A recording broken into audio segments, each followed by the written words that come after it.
ഇനി ഞാൻ ഒന്നേന്ന് തുടങ്ങണം ലൈഫ്. എൻ്റെ ആദ്യത്തെ ഓപ്പറേഷൻ കഴിഞ്ഞ സമയത്തും ഇതുപോലെയായിരുന്നു. ഹിറ്റുകളിൽ പ്രതീക്ഷിച്ച രീതിയിൽ വന്നിട്ടില്ല. അത് കഴിയുമ്പോൾ ചില സിനിമകൾ വർക്കാവാതെ പോയിട്ടുണ്ട്. ആ വർക്കാവാതെ പോയ സിനിമയെപ്പറ്റി മാത്രം സോഷ്യൽ മീഡിയയിൽ ചർച്ച നടന്നിട്ടുണ്ട്. പിന്നെ അനുപേൻ്റെ ഒരു രീതി ടക്കാന്ന് എഴുതി, ടപ്പെന്ന് എഴുതി. ട്രിവാൻഡ്രം ലോഡ്ജൊക്കെ എനിക്ക് തോന്നുന്നു 2-3 ദിവസം കൊണ്ടൊക്കെ പ്ലാൻ ചെയ്ത് അങ്ങനത്തെ കോക്ടെയിൽ. ആ സിനിമ റിലീസ് ചെയ്യാതിരിക്കാൻ വേണ്ടിയിട്ട് തന്നെ അവർ ആ കേസ് സുപ്രീം കോടതി വരെ പോയി. പിന്നെ ഈ പേര് മാറ്റി ആ പടം പെട്ടെന്ന് റിലീസ് ചെയ്തത് പല ആൾക്കാരിലേക്കും അത് എത്തിയില്ല.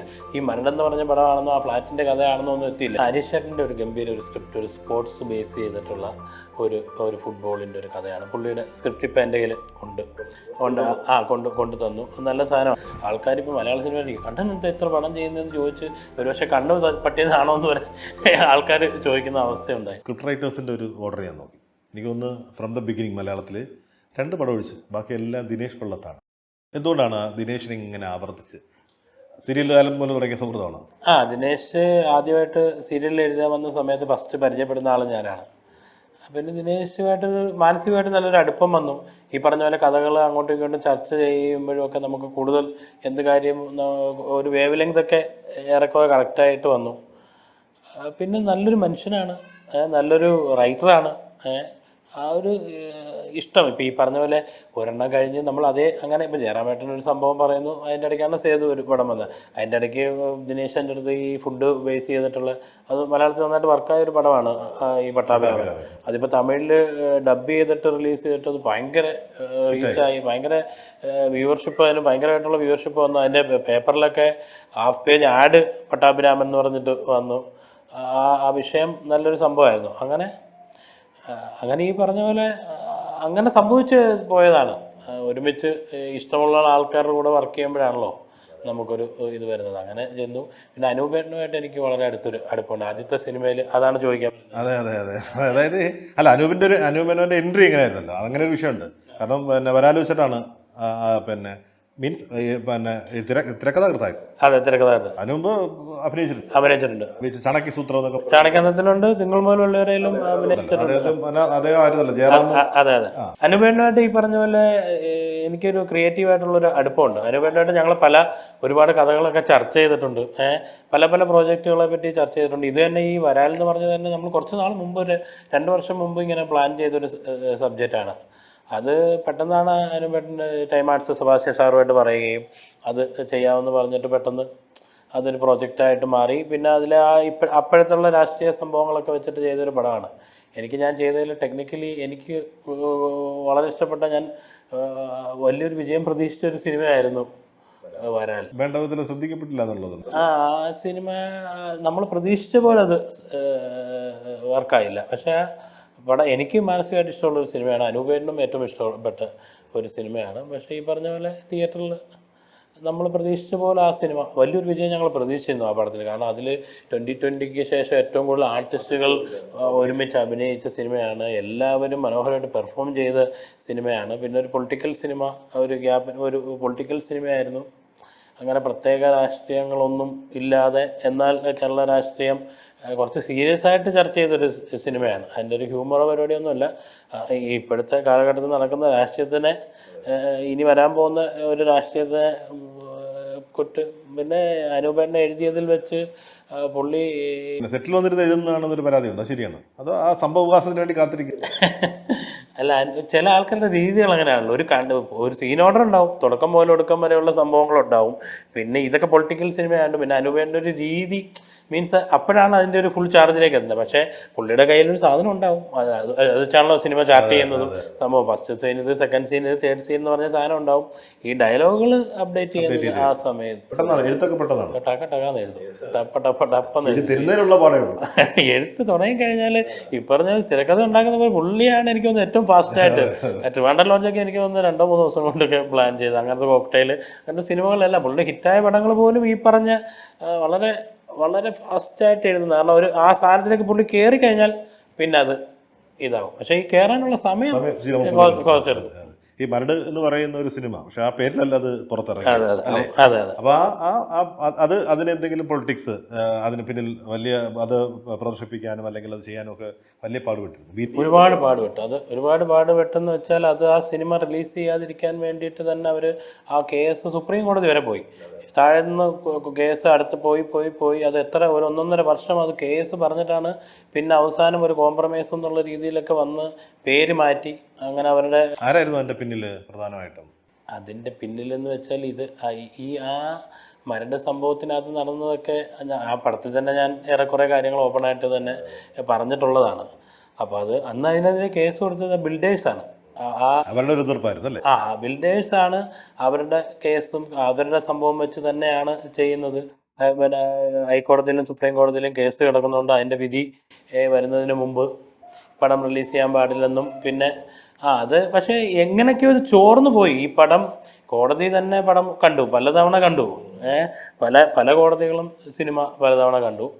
അത് ഭയങ്കര ഒരു കാലഘട്ടം നിയമപോരാട്ടത്തിനൊടുവിലാണ് ആ പടം കുറച്ച് പോർഷനുകളൊക്കെ വലിയ മാറ്റങ്ങളൊന്നും ഇല്ലെങ്കിലും കുറച്ച് പേരുകൾ, സംഭവങ്ങൾ, സാധനങ്ങളൊക്കെ മാറ്റി. മെയിനായിട്ട് മരട് എന്ന് പറഞ്ഞ പേര് മാറ്റി. അതുകൊണ്ട് അത് ആ പടം പിന്നെ ആ പടം സൂര്യ ടിവിയുടെ പടമായിരുന്നു സാറ്റലൈറ്റ് ഡേറ്റിലൊക്കെ. അപ്പോൾ അങ്ങനെ പേര് മാറ്റി. അപ്പോൾ പടം റിലീസ് നീണ്ടു പോകും തോറും എൻ്റെ ബിസിനസ് സൈഡിലും പ്രശ്നങ്ങൾ വരും. പിന്നെ ഈ പേര് മാറ്റി ആ പടം പെട്ടെന്ന് റിലീസ് ചെയ്തത് പല ആൾക്കാരിലേക്കും അത് എത്തിയില്ല. ഈ മരടെന്ന് പറഞ്ഞ പടമാണെന്നോ ആ ഫ്ലാറ്റിൻ്റെ കഥയാണെന്നോ ഒന്നും എത്തിയില്ല. വിധിയും വന്ന് ഇത് ഓക്കെ അത് റിലീസ് ചെയ്യാനുള്ള ഇത് വന്ന് അടുത്ത ആഴ്ച തന്നെ പടം അങ്ങ് റിലീസ് ചെയ്യുക ചെയ്തത്. ഇബ്രാഹിം സാറും അതിന് വേണ്ടിയിട്ട് മാക്സിമം നിയമപോരാട്ടം നടത്തി. അപ്പം കണ്ണന് കിട്ടിയ ഒരു വലിയ ഭാഗ്യം നല്ല നല്ല നിർമ്മാതാക്കളായിരുന്നു. അതെ അതെ ഒരു വലിയ ഭാഗ്യമാണ് ഒരു സംവിധായകനെ തേടി വരുന്ന. അതെ സത്യം. അതെ വലിയ ഭാഗ്യമാണ്. കാരണം എനിക്ക് മലയാളത്തിൽ ആദ്യത്തെ സിനിമ ചെയ്തത് ഏറ്റവും വലിയ ആൻഡോ ജോസഫിൻ്റെ കമ്പനിയാണ്. രണ്ടാമത്തെ സിനിമയും ആൻഡോ ജോസഫ് തന്നെ ആയിരുന്നു. അന്നേരം അസീബ് ഹനീഫ്, നൗഷാദ് ആലത്ത് പറഞ്ഞു. പിന്നെ അച്ചായൻസ് എന്ന് പറഞ്ഞ നല്ല ആൾക്കാരെ കിട്ടി. ഇപ്പോൾ അച്ചായൻസിൻ്റെ പ്രൊഡ്യൂസർ ഗംഭീര മനുഷ്യനാണ്. അയാളിപ്പോൾ അച്ചായൻസിൻ്റെ പടത്തിൻ്റെ ഇടയ്ക്ക് എനിക്ക് ഈ അസുഖം ഉണ്ടെന്നൊക്കെ പുള്ളിക്ക് അറിയാമല്ലോ. ചെറിയൊരു പനി പോലെയാണ്. ഞാനും മൈൻഡിൽ പുള്ളി കുഴപ്പമില്ല, ബ്രേക്ക് ചെയ്തോ, 1 വീക്ക് 2 വീക്ക് ബ്രേക്ക് ചെയ്യും, ഹെൽത്ത് ഇതാക്കണ്ടെന്നൊക്കെ പറഞ്ഞിട്ട് അങ്ങനെയുള്ള പ്രൊഡ്യൂസർ.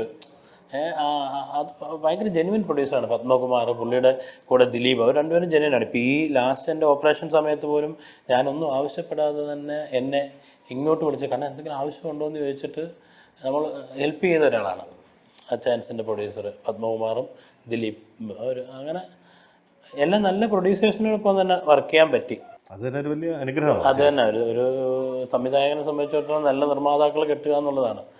പിന്നെ ഏറെക്കുറെ എൻ്റെ സിനിമകൾ ഈ വലിയ സാമ്പത്തിക പ്രോബ്ലങ്ങൾ വരാതെ വന്നിട്ടുണ്ട്. എല്ലാ സിനിമകളും അത്യാവശ്യം ബിസിനസ് ഒരു മിനിമം ഗ്യാരണ്ടി പരിപാടികളിൽ പോയിട്ടുണ്ടായിരുന്നു. ഈ നിർമ്മാതാക്കൾ ഒന്ന് പൈസ വേണമെന്ന് വരെ ചോദിച്ചു. സിനിമയിൽ നിന്ന് അങ്ങനെ നമ്മൾ എൻ്റെ ക്യാരക്ടർ വെച്ചിട്ട് അങ്ങനെ അവർ ആഗ്രഹിക്കുന്ന ആളല്ല. എങ്കിലും ഒരു സാമ്പത്തികമായിട്ട് ഏറ്റവും ആവശ്യമുള്ള സമയത്താണ്, അല്ലെങ്കിൽ ഒരു വലിയ തുക എന്തായാലും ആയിട്ടുണ്ടാവും അല്ലേ? എത്ര രൂപ ഉണ്ടാവും?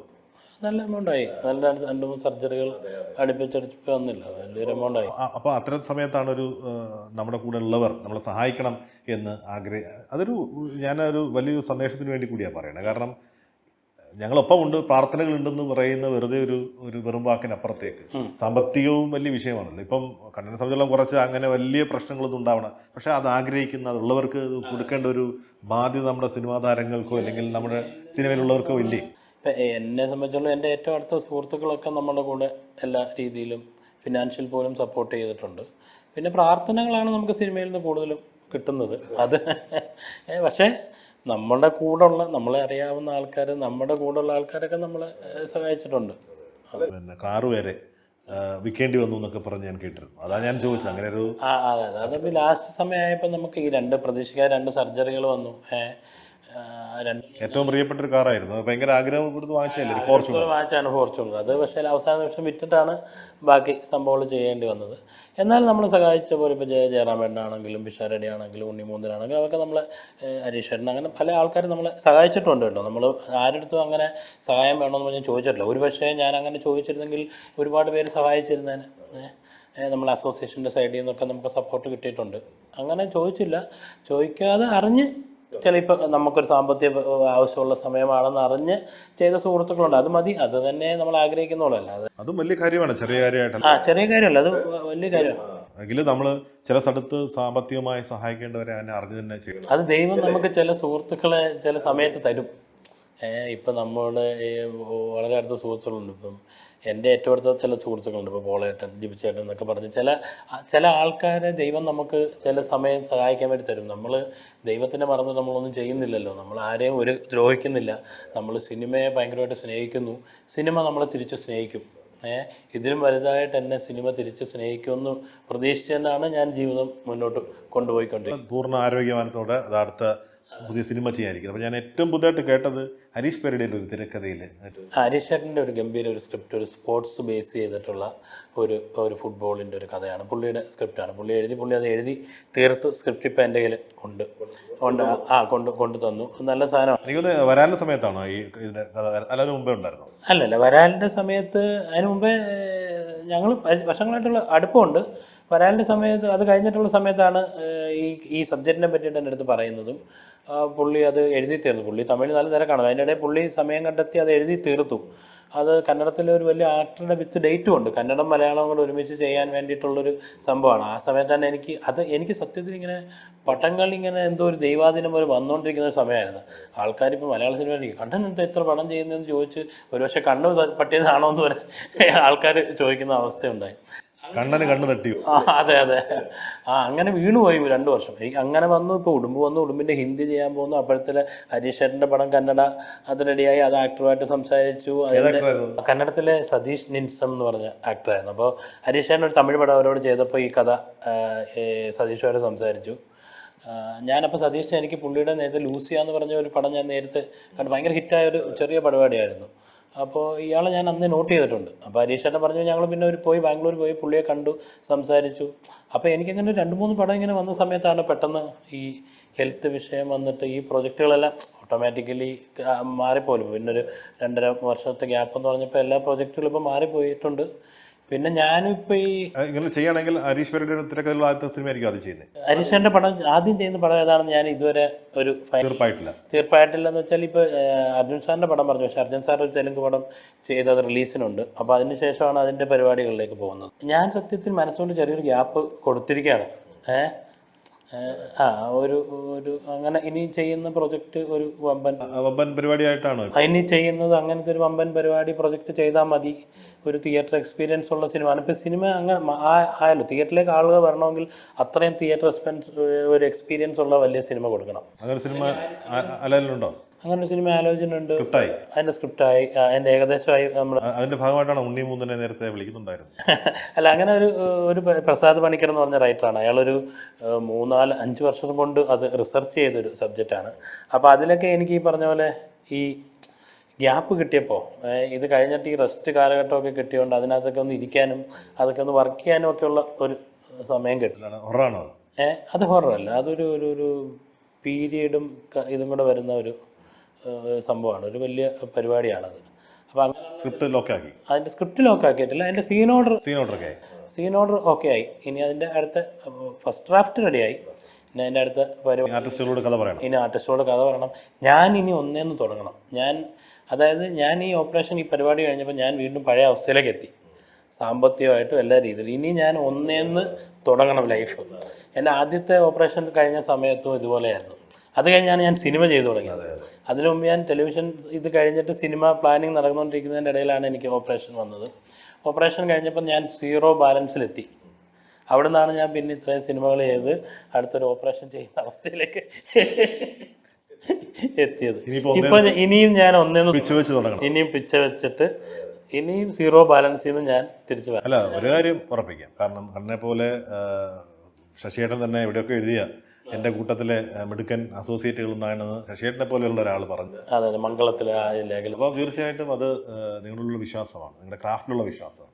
അപ്പോൾ തീർച്ചയായിട്ടും കണ്ണൻ്റെ അന്വേഷണങ്ങളൊന്നും ഈ പറഞ്ഞ പോലെ അതെ എന്തോ ഒരു സ്പാർക്ക് എന്നിൽ ഉള്ളതെന്ന് എനിക്ക് തോന്നുന്നു. ഇപ്പോൾ അർജുൻ സാറിനെ പോലെ ഒരാൾ ടെക്നീഷ്യൻ, ഒരു പടം, അപ്പോൾ എന്തോ ഒരു പരിപാടിയാണ്. പിന്നെ നമ്മൾ സിനിമയെ ഭയങ്കര സ്നേഹിക്കുന്നുണ്ട്, ഇന്ന് ചെയ്യാനുള്ളൊരു ആവേശം ഇപ്പോഴും ഈ നിമിഷം വരെ ഉണ്ട്. പല കാലഘട്ടത്തിലും പല രീതിയിൽ തെറ്റിദ്ധരിക്കപ്പെട്ടുള്ള ഒരാളാണ് ഞാൻ. പക്ഷെ നമ്മൾ ഉദ്ദേശിക്കുന്ന സ്ഥലത്തേക്ക് നമ്മൾ എത്തിച്ചേരും, ഞാൻ എന്നുള്ള തെറ്റിദ്ധരിക്കപ്പെട്ടു എന്ന് പറയുന്നത് എന്ത് സ്വന്തം അനുഭവത്തിൽ നിന്നാണ്? അല്ലല്ല, അത് പല കാലഘട്ടങ്ങളിൽ സ്വന്തം അനുഭവങ്ങളിലൂടെ അല്ലെങ്കിൽ ചില സിനിമകൾ നമ്മൾ നിലനിൽപ്പിന് വേണ്ടിയിട്ട് ചില പരിപാടികൾ ചെയ്യേണ്ടി വന്നിട്ടുണ്ട്. നമുക്ക് പിന്നെ ഈ പറഞ്ഞ പോലെ സിനിമ ചെയ്യാൻ പറ്റത്തില്ല എന്ന് പറയുന്ന ഒരു അവസ്ഥയിലേക്ക് എത്തിയിട്ട് വീണ്ടും നമ്മൾ തുടങ്ങാൻ വേണ്ടിയിട്ട് ഇപ്പം ഒന്ന് ഒരിടത്ത് നിന്നിട്ടല്ലേ അവിടുന്ന് നമുക്ക് അടുത്ത സംഭവം ചെയ്യാൻ പറ്റുമെന്ന് പറഞ്ഞിട്ട് നമ്മൾ അങ്ങനെയുള്ള സിനിമകളിൽ ചെയ്തിട്ടുണ്ട്. എന്നാൽ പല ഹിറ്റുകളിലും നമുക്ക് വേണ്ട രീതിയിലുള്ള ഗുണം കിട്ടിയിട്ടില്ല. ആ ഹിറ്റുകളിൽ പ്രതീക്ഷിച്ച രീതിയിൽ വന്നിട്ടില്ല. അത് കഴിയുമ്പോൾ ചില സിനിമകൾ വർക്കാവാതെ പോയിട്ടുണ്ട്. ആ വർക്കാവാതെ പോയ സിനിമയെപ്പറ്റി മാത്രം സോഷ്യൽ മീഡിയയിൽ ചർച്ച നടന്നിട്ടുണ്ട്. അല്ല, ഇക്കാര്യത്തിൽ ചെയ്യേണ്ടെന്ന് തോന്നിയ ഏതെങ്കിലും സിനിമയുണ്ടോ? ഇല്ല, അങ്ങനെയൊന്നുമില്ല. സിനിമ ചെയ്യേണ്ടെന്ന് തോന്നി നമ്മൾ ചെയ്തില്ലല്ലോ. ചെയ്തതിന്റെ പ്രശ്നങ്ങൾ നമുക്കറിയാം. പിന്നെ ചില പ്രശ്നങ്ങൾ അറിഞ്ഞുകൊണ്ട് നമ്മൾ ചെയ്തിട്ടുണ്ട്. ചില കാര്യങ്ങൾ അങ്ങനെ ചെയ്യേണ്ടതായിട്ട് നമുക്ക് സിനിമയിൽ വന്നിട്ടുണ്ട്. പക്ഷേ ഇനി അങ്ങനെ പറ്റത്തില്ല. ഇനി നമ്മൾ ചെയ്യുന്ന സിനിമ അത് ഒരു കോംപ്രമൈസും ഇല്ല. അങ്ങനെ സിനിമ ചെയ്താലേ ഇനി നിൽക്കാൻ പറ്റുള്ളൂ. അതിന്റെ പ്രാരംഭമായിട്ടാണ് ഉണ്ണി മൂന്നിനെ കാണാൻ പോകുന്നത്. അല്ല, ഉണ്ണി നമ്മളുടെ സൗഹൃദത്തിലാണ് ഉണ്ണിയെ കാണാൻ പോകുന്നത്. ഉണ്ണി എപ്പോഴും നമ്മളുമായിട്ട് കണക്ഷൻ ഉള്ളതാണ്. അപ്പോൾ ഉണ്ണി നാളെ ദുബായി പോകുന്നുണ്ട്. ഇന്ന് ജസ്റ്റ് മീറ്റ് ചെയ്യുന്നു. എന്തായാലും അത് സംഭവിക്കട്ടെ. ഈ വലിയ സ്വപ്നങ്ങളുമായിട്ടാണ് വരുന്ന. ആ സ്വപ്നങ്ങളെല്ലാം നടക്കട്ടെ എന്ന് മാത്രമേ പ്രാർത്ഥിക്കാനുള്ളൂ. അതിനിടയ്ക്ക് ഒരു ഭാഗം പറിച്ച് ചോദിച്ചിട്ട് നമുക്ക് ഈ ഇൻ്റർവ്യൂ അവസാനിക്കുക. യഥാർത്ഥത്തിൽ ഈ കണ്ണൻ താമരക്കുള്ളതെന്നല്ല പേരെന്ന് എനിക്ക് നല്ലപോലെ അറിയാം. നല്ല പേരും അറിയാം. ആ പേര് പുറത്ത് പറയാൻ ആഗ്രഹിക്കുന്നുണ്ടോ? നിജു സോമൻ എന്നാണ് എൻ്റെ പറയണ്ട. അല്ല, അതൊന്നും കുഴപ്പമില്ല ആണ്. പക്ഷേ വീട്ടിൽ വിളിച്ചുകൊണ്ടിരുന്ന പേരാണ് കണ്ണൻ എന്നുള്ളത്. അങ്ങനെ കണ്ണൻ ഈ പറഞ്ഞ നമ്മളൊക്കെ ഒരു നാട്ടും പുറത്തെ ആൾക്കാരാണല്ലോ. അന്ന് ഞാൻ SSLCക്ക് പഠിച്ചുകൊണ്ടിരിക്കുന്ന എൻ്റെ ജീവിതത്തിൽ ഒറ്റ ആഗ്രഹമേ ഉണ്ടായിരുന്നുള്ളൂ, സിനിമയിൽ എത്തുക എന്ന് പറയുന്നത്. മറ്റൊരാഗ്രഹം ഉണ്ടായിരുന്നില്ല. അതാണ് നമ്മുടെ നാട്ടിൽ ചെറിയ തിയേറ്ററുകളുണ്ട്. താമരക്കുളം കൃഷ്ണ എന്ന് പറഞ്ഞ തിയേറ്റർ ഉണ്ടായിരുന്നു. ആ തിയേറ്ററില്ല. അവിടെ പോയി സിനിമ ചാരുംപൂണ്ട് സബാറ എന്ന് പറഞ്ഞ തിയേറ്റർ ഉണ്ടായിരുന്നു. ആ തിയേറ്റർ ഇപ്പോൾ ഇല്ല, കല്യാണ മണ്ഡപമായി. അത് കഴിഞ്ഞ് തൊട്ടടുത്ത് നൂറിനാട് ജനത, അതിപ്പോൾ സ്വാതി എന്ന് പറഞ്ഞിട്ടുണ്ട്, കറ്റാണം ഗാനം. ഈ തിയേറ്ററുകളിലെല്ലാം നമ്മൾ സിനിമകൾ ഭയങ്കരമായിട്ട് കാണുമായിരുന്നു. ഈ സിനിമ നമുക്ക് അന്ന് സംവിധാനം IV ശശി, സംഘടന ത്യാഗരാജൻ പറയുമ്പോൾ കൈയടിക്കും. അത് എന്തിനാണെന്ന് പോലും അന്ന് അറിയത്തില്ല. പക്ഷേ അന്ന് സ്കൂളിൽ പഠിക്കുമ്പോഴൊക്കെ നമ്മൾ സ്കൂളുകളിൽ ക്ലാസ് കട്ട് ചെയ്തൊക്കെ സിനിമകൾ കണ്ടിട്ടുണ്ട്. അങ്ങനെ സിനിമ കണ്ടു. പിന്നെ കുട്ടിക്കാലത്ത് നാടകങ്ങൾ എഴുതിയിട്ടുണ്ട്. അവിടെ ക്ലബ്ബ് രൂപീകരിച്ച് അതിനകത്ത് സ്വന്തമായിട്ട് നാടകം എഴുതി സ്വന്തമായിട്ട് അഭിനയിച്ച് അവിടെയുള്ള ഉത്സവം, നമ്മുടെ നാട്ടിൽ ഓണാട്ടുകളിൽ ഏറ്റവും കൂടുതൽ ഉത്സവങ്ങളുള്ള അമ്പലമാണ്. അപ്പോൾ ഓരോ ഉത്സവ പറമ്പിൽ വലിയ ഗാനമേളകൾ അല്ലെങ്കിൽ പ്രൊഫഷണൽ നാടകത്തിനിടയിൽ കിട്ടുന്ന 10 മിനിറ്റ് 5 മിനിറ്റ് ഞങ്ങൾ നാടകം കളിക്കും. അപ്പോൾ 1 മണിക്കൂർ ഗ്യാപ്പ് ഉണ്ടെങ്കിൽ ആ നാടകം 1 മണിക്കൂറിലേക്ക് കളിക്കും. 15 മിനിറ്റ് ഉണ്ടെങ്കിൽ അത് എഡിറ്റ് ചെയ്ത് 15 മിനിറ്റിലേക്ക് കളിക്കും. അരമണിക്കൂർ ഉണ്ടെങ്കിൽ അരമണിക്കൂറിലേക്ക് കളിക്കും. അങ്ങനെ തന്നെ ഈ സ്റ്റോറി വികസിപ്പിക്കാനും ചുരുക്കാനും ഒക്കെ ഉള്ളത് ചെറിയ പ്രായത്തിലേക്ക് കിട്ടി. അങ്ങനെ സിനിമയിൽ ആഗ്രഹിച്ച് സിനിമയിൽ എങ്ങനെയാണ് അന്ന് കുട്ടിക്കാലത്ത് ഒരു റിലേറ്റീവിൻ്റെ കല്യാണത്തിന് തിരുവനന്തപുരത്ത് പോയിട്ടുണ്ട്. ഞാൻ 7ാം ക്ലാസ്സിൽ നിന്ന് പഠിക്കുമ്പോൾ. അന്നാണ് ആദ്യം ഒരു ഷൂട്ടിംഗ് കാണുന്നത്. ബസ്സിലിരുന്നപ്പോൾ സൈഡിൽ ഷൂട്ടിംഗ് നടക്കുന്നുണ്ട്. അപ്പോൾ എൻ്റെ മനസ്സിൽ തിരുവനന്തപുരത്താണ് ഷൂട്ടിംഗ് നടക്കുന്നതെന്നൊരു സംഭവം ഉണ്ടായി. അപ്പോൾ എങ്ങനെയും പോകണം. അന്ന് പത്രത്തിലൊക്കെ അഭിനേതാക്കൾ ആവശ്യം എന്ന് പറഞ്ഞ് കാണുമ്പോൾ നമ്മൾ വീട്ടുകാരറിയാതെ എഴുതി അയക്കും. അവനിങ്ങോട്ട് 5000 10,000 ചോദിച്ചിട്ട് ഇതയക്കാൻ പറയും. അതൊന്നും വീട്ടിൽ ചോദിക്കാൻ പറ്റില്ല. വീട്ടിൽ 2 അച്ഛനും അമ്മയും ടീച്ചേഴ്സാണ്. അപ്പോൾ അങ്ങനെ ഇരുന്നപ്പോഴാണ് എനിക്ക് തിരുവനന്തപുരത്ത് പോകാൻ ഒരു ചാൻസ് കിട്ടി. അതായത് എൻ്റെ ഒരു കൊച്ചച്ഛന് ചെറിയൊരു കൂന് പോലെ ഒരു ഇതുണ്ട്. അതൊരു ജന്മനാ ഉള്ളതാണ്. അപ്പോൾ അതിനെ പഠിക്കാൻ വേണ്ടി ശ്രീചിത്ത എന്ന് അവർ തന്നെ വിളിച്ചിട്ട് അവർ തന്നെയാണ് അതിൻ്റെ കാര്യങ്ങൾ ചെയ്യുന്നത്. അപ്പോൾ കൂടെ പോകാൻ ഒരാൾ വേണം. അപ്പോൾ തിരുവനന്തപുരത്താണ്. ആര് പോകും? അപ്പോൾ എനിക്ക് കറക്റ്റ് SSLC കഴിഞ്ഞിട്ടുള്ള ബ്രേക്ക് ടൈമാണ്. തിരുവനന്തപുരത്ത് കേട്ടപ്പോൾ ഞാൻ പറഞ്ഞു ഞാൻ പോകാമെന്ന് പറഞ്ഞു. അപ്പോൾ ഓക്കെ, അങ്ങനെ ഞാൻ പോയി. പുള്ളിയെ അവിടെ അഡ്മിറ്റ് ചെയ്ത് അടുത്തൊരു ലോഡ്ജിൽ അവർ റൂം എടുത്തത് ഞാനവിടെ താമസിക്കാൻ. രാവിലെയും വൈകുന്നേരവും മാത്രമേ കയറി കാണാൻ പറ്റുള്ളൂ. ആ സമയത്ത് വൈകുന്നേരം മാത്രമേ ഞാൻ ഫ്രീ ആണ്. പകൽ ഞാൻ ചെയ്യുന്നത് എന്താണെന്ന് വെച്ചാൽ രാവിലെ 5 മണിക്ക് ഇറങ്ങിയിട്ട് ആദ്യം കാണുന്ന ബസ്സിൽ കയറിയിട്ട് ഇപ്പോൾ കിഴക്കേക്കോട്ട അല്ലെ പേരൂർക്കട ആ ലാസ്റ്റ് ടിക്കറ്റ് എടുത്തിട്ട് ബസ്സിൻ്റെ സൈഡിലിരിക്കും. ഷൂട്ടിംഗ് കാണാമെന്ന് വിചാരിച്ചു. അങ്ങനെ പല ദിവസങ്ങൾ പോയിട്ട് കണ്ടില്ല. വൈകുന്നേരം 5:30 ഇവിടെ കാണുന്നതുകൊണ്ട് തിരിച്ചെത്തും. ഒരു ദിവസം ഞാനൊരു ഷൂട്ടിംഗ് കണ്ട് അവിടെ ഇറങ്ങി ഈ യൂണിറ്റ് വണ്ടിയുടെ കേബിൾ പിടിച്ചിട്ട് ലൊക്കേഷൻ എത്തി. അപ്പോൾ ഒരു ടെലിഫിലിമിൻ്റെ ഷൂട്ടിംഗ് നടക്കുകയാണ്. ഒരു മുരളി MRK എന്ന് പറഞ്ഞ ഒരു ഡയറക്ടർ. അങ്ങനെ അവിടെ പോയി ഞാൻ കണ്ട്. അടുത്ത ദിവസം ആർട്ട് മേക്കപ്പുകാരോടൊക്കെ സംസാരിച്ച് അടുത്ത ദിവസം ഷൂട്ടിംഗ് എവിടെയാണെന്ന് അന്വേഷിച്ചു. അങ്ങനെ 3-4 ദിവസം കണ്ടു. ഡയറക്ടറിന് പോയി സംസാരിക്കാനുള്ള ധൈര്യമില്ല, ചെറിയ പയ്യനല്ലേ. പിന്നെ പോയി സംസാരിച്ചിട്ട് എനിവേ ഈ പുള്ളിയെ ഡിസ്ചാർജ് ചെയ്ത് കൊണ്ടുവന്ന് പിന്നെ 1 മാസം കഴിഞ്ഞാണ് ഞാൻ വീട്ടിലേക്ക് ഞാനൊരു ഇതിൽ വർക്ക് ചെയ്യാൻ വേണ്ടിയിട്ട് കയറി. അങ്ങനെയാണ് ഞാൻ ആദ്യമായിട്ട് തുടക്കം അങ്ങനെയാണ്. അപ്പോൾ അങ്ങനെ നമ്മൾ ആഗ്രഹിച്ച് നമ്മൾ കണ്ടുപിടിച്ച് നമ്മൾ അവിടെ എത്തിയതാണ്. എന്നിട്ട് പിന്നെ വർഷങ്ങളോളം ഈ പറഞ്ഞ പോലെ ചെറിയ ലോഡ്ജുകളിൽ താമസിച്ച് തിരുവനന്തപുരത്ത് ഒരുപാട് സ്ഥലങ്ങളിൽ ബന്ധങ്ങളായി അങ്ങനെയാണ് നമ്മൾ സിനിമയിലേക്ക് വന്നത്. അവിടെ നിന്നാണ് സിനിമ തുടങ്ങിയത്. അപ്പോൾ നമ്മൾ അവിടെ നിന്ന് തുടങ്ങിയിട്ട് ഇപ്പോൾ ജീവിതത്തിൽ പല പ്രശ്നങ്ങളുണ്ടായാലും ഇന്ന് ഇവിടെ വരെ എത്തിയല്ലോ. പലർക്കും കിട്ടാത്ത ഇതല്ലേ എത്രയോ പേർക്ക് അതെ. അപ്പോൾ അങ്ങനെ ഒരാളും നമ്മൾ സഹായിക്കാനുണ്ടായിരുന്നില്ല. സിനിമയിലുള്ള ഒരാളും നമ്മുടെ കുടുംബത്തിലും ആരുമില്ല. സിനിമ കാണുന്ന ആൾക്കാർ തന്നെ വളരെ കുറവാണ്. അവിടുന്ന് നമ്മൾ സിനിമ ആഗ്രഹിച്ച് സിനിമയിലെത്തി, അവിടുന്ന് സിനിമയിൽ വർക്ക് ചെയ്തു, പിന്നെ ടെലിവിഷനിൽ പോയി വർക്ക് ചെയ്തു, വീണ്ടും സിനിമയിൽ വന്ന് ഇതുവരെ എത്തിയല്ലോ. അപ്പോൾ നമ്മൾ ആഗ്രഹിക്കുന്ന സ്ഥലത്തേക്ക് നമ്മൾ എത്തിച്ചേരും. അതെ, സംവിധാനം കണ്ണൻ താമരക്കുളം. അപ്പോൾ അങ്ങനെ തന്നെ ആ പേര് നിൽക്കട്ടെ. മറ്റേ പേര് നല്ല പേരാണ് എങ്കിലും ഇതിനകത്ത് വേറൊരു പിന്നെ എന്താണ് ഒരു കൗതുകമുണ്ട്, അല്ലെങ്കിൽ ഒരു ഭയങ്കര രസമുണ്ട് അതിനകത്ത്. വേറൊരു എന്തോ ആ പേരിന് വല്ലാത്തൊരു ആകർഷണം. പെട്ടെന്ന് എല്ലാവർക്കും അറിയാം. ഒരുപാട് ടി വിയിലും സിനിമയിലും ഒക്കെ ചെയ്യുന്ന പേര് ഭയങ്കരമായിട്ട് എസ്റ്റാബ്ലിഷ് ആണ്. കണ്ണൻ താമരക്കുളം എന്ന് പറഞ്ഞാൽ കേട്ടിട്ടുണ്ട്. കണ്ണൻ താമരക്കുളത്തിന് ഇനിയും ഒരുപാട് നല്ല സിനിമകൾ ചെയ്യാനായിട്ട്, മനസ്സിൽ സ്വപ്നം കണ്ട സിനിമ ആ വലിപ്പത്തിൽ തന്നെ ചെയ്യാൻ കഴിയട്ടെന്ന് മാത്രം പ്രാർത്ഥിക്കുന്നു. Thank you.